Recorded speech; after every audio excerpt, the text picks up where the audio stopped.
And like a lot of our flags, we only have part of this one left. This is one that would have been conserved about the time of the centennial of the Civil War. Yeah. And unfortunately, they didn't do it the way we conserve them today. They put net over them, they stitched through them, which is something we would never do today. No. We would put them through between sheets of inert plastic, basically. Yeah. And that keeps the fabric from going anywhere. This is probably silk, Eric? Yes. Okay. And these, of course, hung in the Capitol for decades, and they thought when they put them in, they were putting them in a vacuum and they would be protected forever, but it doesn't work that way. And the weight of the silk and the fringe actually pulls and destroys the fabric. So today we always keep them flat. Even when we're going to put this one on display as we are, we'll keep it on this flat mounting that is free of acid and built especially for just to hold the flags. That's why they were created. It's a big ceremony in Grand Rapids. When they presented this, the guys have been drilling there before going off to war. So it's very clear when you read the newspaper articles that the young women who were doing the presentation and stuff, they were doing it to guys they knew. This wasn't an impersonal kind of thing. This was very personal.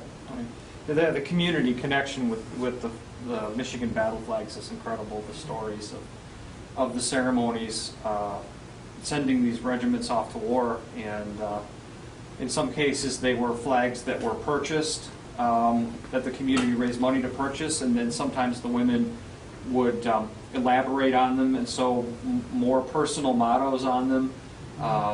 And usually at some point in the speech someone would say, when they presented the flag, defend this flag, it represents your community, and it really added a whole extra element to what these flags meant to the soldiers. Right. And then of course when you got in war, this is what held you together.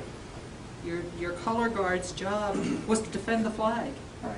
Yeah, flags were incredibly important on the battlefield. This is really how Civil War regiments moved around the battlefield, how they maneuvered, and they were critical to keeping soldiers working together as a unit.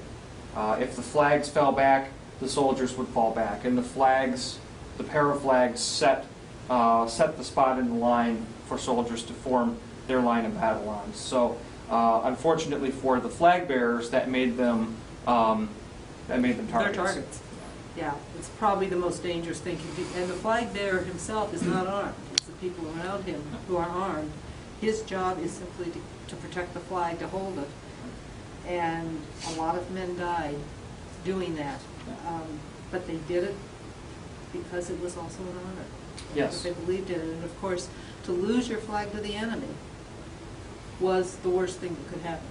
Yes, the flags, as we said, well, the connection with the community they had, and then as soldiers served in the war, as they went through battles, the flags took on more and more significance with each battle that soldiers were in.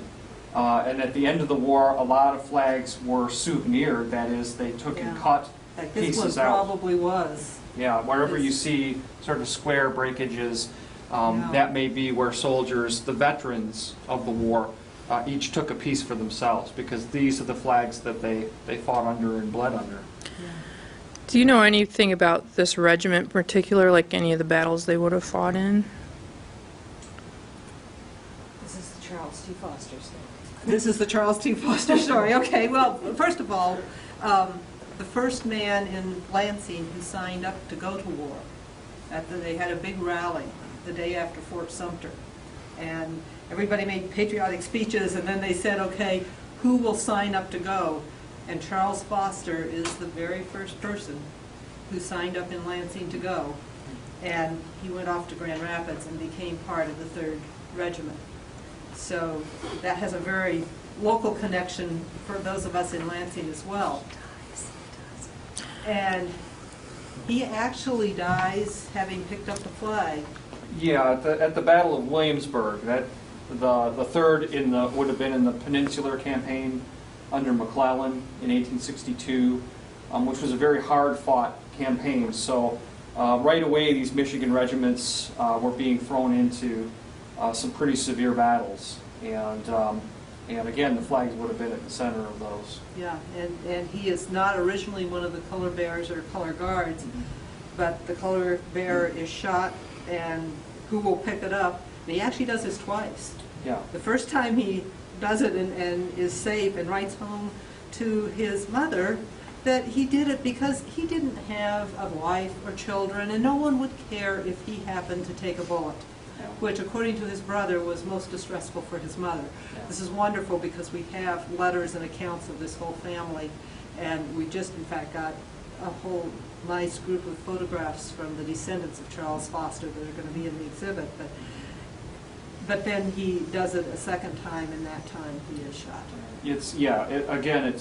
Being the color bearer was a tremendously dangerous job, and the story of the 24th Michigan at Gettysburg illustrates that to a T. I mean, because there were 9 men who died picking up that battle flag as the last man was shot. At one point, the colonel of the regiment grabbed the flag and held it up, and a private next to him said, "No colonel of the 24th will carry the regimental colors as long as I'm alive." He grabbed the colors to hold them aloft, and he was shot instantly. So, again, a dangerous job. Yeah, yeah. It shows how much these men believed in what they were doing. And just to clarify for the viewer, Sandra, the blue part of this is what's left of this flag, That's right. basically. Yeah, the blue part is the original flag. The red is the backing that was added when they decided that putting it between that and stitching it down was the way to extend its life. And these are rarely displayed because of the light, how that would affect the condition. Right, these are extremely fragile. Our rule is no more than 3 months at a time do we ever put a single flag on display, so that we don't expose. Long exposure to the light simply weakens the fabric. Silk is it's a gorgeous fabric, and it's very strong when it's new, but silk of its own begins to disintegrate. And so these in particular, the silk ones in particular, keeping away from light, we try to keep the humidity controlled, so the temperature controlled, so it does the least damage possible. I think one of the things when you aren't in the museum world, you talk about conservation of objects and flags and things, and there are lots of extreme measures that people can take, but the most effective measure is doing what we've done here. It's flat, it's without light, it's in right humidity and temperature, and it's secure. Yep. And all of the racks in this room are just filled, I mean, there's a flag in each of those racks back there. Yes, we have an extraordinary collection of Civil War flags. The Adjutant General of Michigan, not long after the war, asked all of the Michigan regiments to return their flags to the state, saying the state would preserve them forever in memory of the sacrifice these men had made. Well, that puts a rather heavy burden on our shoulders, but a lot of the regiments turned their flags in then. If your flag was captured, it was hard to get it back. You had to prove that it had not been captured because you had not acted valiantly and as a good soldier. And so some of the flags come back quite late after the war, but they are returned to the regiments once the regiments have demonstrated that their loss of it was not through any negligence on their part. The other story about Michigan that makes me proud, frankly, right before World War II, in an act of national unity, Michigan took its captured Southern battle flags and returned them to the states in the South that had carried those flags and fought under those flags. And that was actually a pretty unusual act. A lot of states have never done that. Yeah, some have it, yeah, but some won't. Yeah, so I think Michigan is exceptional for that, and frankly, Michigan is exceptional because it cares for its flags this way. People who are passionate about these flags often don't want to see them taken out of the light and not on exhibit. And the people, the reenactors, the people who study the Civil War, the descendants of Civil War veterans in Michigan, thanks to the hard work of Kerry Chartkoff in the Capitol, understood that this was the best thing for the flags. And so we've really been a national leader in taking care of them as a result of that. Yeah, and even to the point where through the Save the Flags organization, you have school kids raising the $1,000 to start sponsoring a flag, and the modern conservation of these flags starts at around about $10,000.